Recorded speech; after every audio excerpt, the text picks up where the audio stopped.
A shark fin sliced through the calm grass. Any sound would give us away. I grabbed my dog and ducked behind a tree stump. The giant sandworm still tracked our trail, breaking through the dirt and stretching out its tentacles to feel around. I clamped my dog's mouth shut, terrified it would bark. The thing had lived underground so long it had lost its eyes completely. When it couldn't pick up any vibration, it slowly sank back into its burrow. I thought we'd dodged it. Then my dog bolted. I couldn't stop him in time, and the worm caught the noise and spun back around. I yanked a grenade out of my backpack and blew the thing into a pile of meat. Count to 5.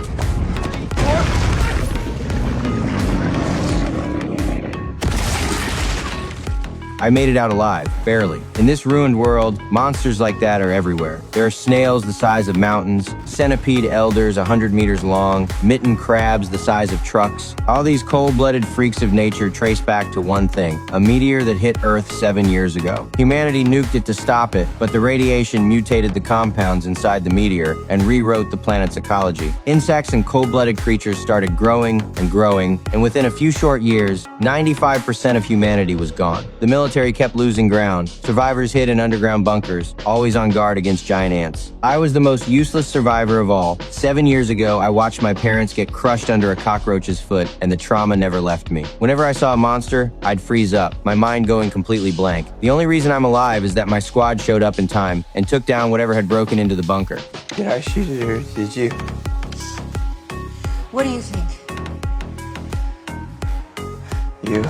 Back at the shelter, I made peace with being unremarkable and took on logistics work instead. Then one day, out of nowhere, I picked up a radio signal from my girlfriend, missing for 7 years. After my parents died, she was the only thing keeping me going, and finding out she was alive gave me a kind of courage I hadn't felt in years. I said goodbye to my squad and set out on a 100-kilometer journey to find her. The world outside had changed beyond recognition, and I quickly lost my bearings. The moment I stepped into an abandoned house, something in the fridge scared the life out of me. Before I could even catch my breath, 2 eyes surfaced in a nearby pond. I crept closer to look and froze when a massive toad monster reared up in front of me.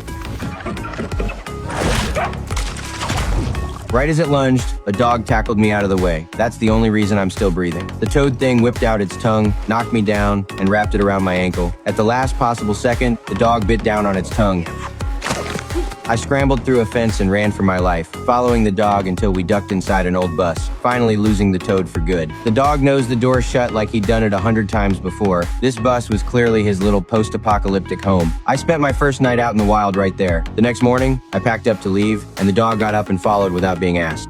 You wanna come with me? Okay, you can come. Before I could say anything, he trotted back into the bus and dragged out a red dress in his mouth, probably something left behind by his old owner. I tucked it into my pack, and the two of us set off together. We fell into a rhythm fast. He'd sniff out supplies, flag poisonous berries before I got near them.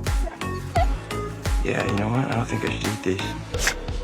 Having him along took a real weight off my shoulders. I was just starting to feel good about it when the ground gave way and everything went black. I woke up to the dog barking. I was lying in a pit littered with human bones, and all around me were strange, dark holes burrowed into the walls. Something was moving deep inside one of them, and then a fat, swollen sandworm came tearing out. I grabbed a thigh bone off the ground to defend myself, with no way to guess which hole the next one would come from.